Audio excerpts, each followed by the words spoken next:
Well, hi Tariq, thank you so much for joining me here in the studio. My pleasure. This latest development in Ferguson shows that the situation isn't really being tackled properly. Were you surprised at the latest shooting? I'm not surprised, and there are a lot of people questioning the validity of that shooting, because we know that in the media and also with law enforcement, they are known to kind of manufacture stories to undermine certain movements. And right now there's a lot of investigation going on with the police misconduct down there, and they're talking about dismantling the police force in Ferguson. So now, right when they're doing that, this mysterious shooting just happens to come up. Yeah. So a lot of people are questioning the validity of that.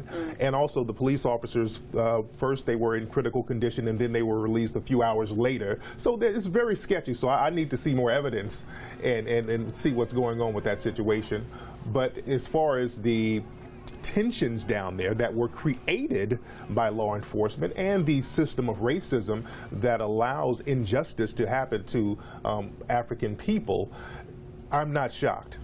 Yeah. So what is perhaps shocking is that this has gone on for so long without any real inroads being made, because surely it must be in everybody's interest to try and tackle this problem at the deepest levels. Absolutely, but we have a global problem of systematic racism, and whenever we try to talk about racism, we always deflect into what's wrong with the black community, and we never talk about the real issue of racism and the real thing that drives racism, which is systematic white supremacy, and that's something that's never even spoken about publicly. So apart from that, you said systematic white supremacy. Yes. But what's the real issue of racism? If it's not that the black community, and we all know many more black people are sent to prison, there are more economic problems, there's more violence, etc., etc.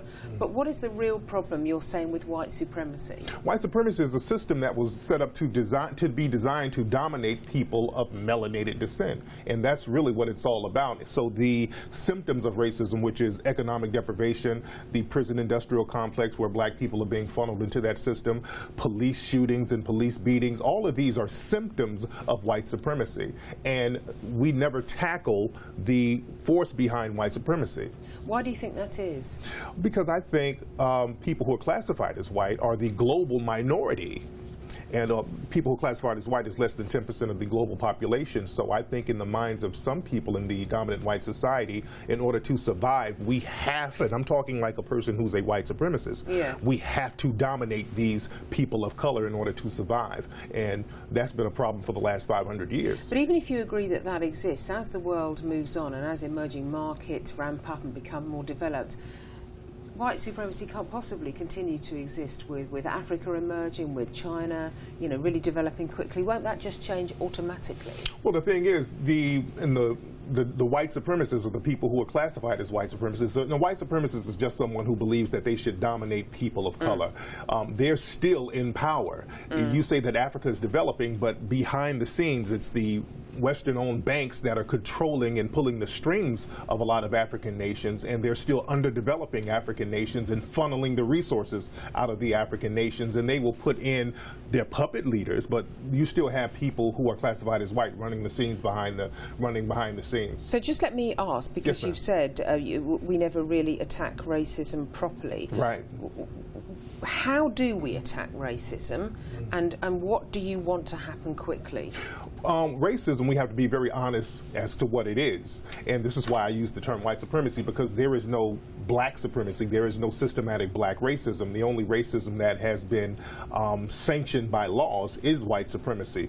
And that system has economically deprived people who are classified as black. So one way to correct that is to give black people resources that they deserve and that were maldistributed away from them, which could come in the form of reparations or any other type of benefit or set-aside that the government has worldwide.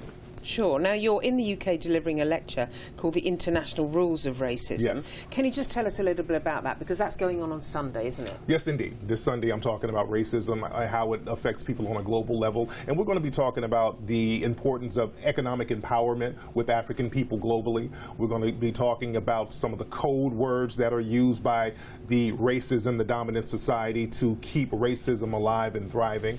We're going to talk about a lot of the public policies that a lot of black people and African people are not aware of, that people in the dominant society use to keep them subjugated. So we're going to have a real deep discussion this Sunday. And hopefully you're going to get quite a few people turning up. Yes, indeed. We've got a lot of people coming out so far, so it's going to be a great turnout. And just one more point, your Hidden Colours 3 documentary, we can buy it in this country. Yes, you can. Everyone can go to hiddencolorsfilm.com and they can get the DVD there. And Hidden Colors, the series, it's a 3-part series. It's the most popular African history documentary ever made, and we're very proud of that. Okay, well done. Tariq Nasheed, thank you so much for joining me here on Arise News. Thank you for having me.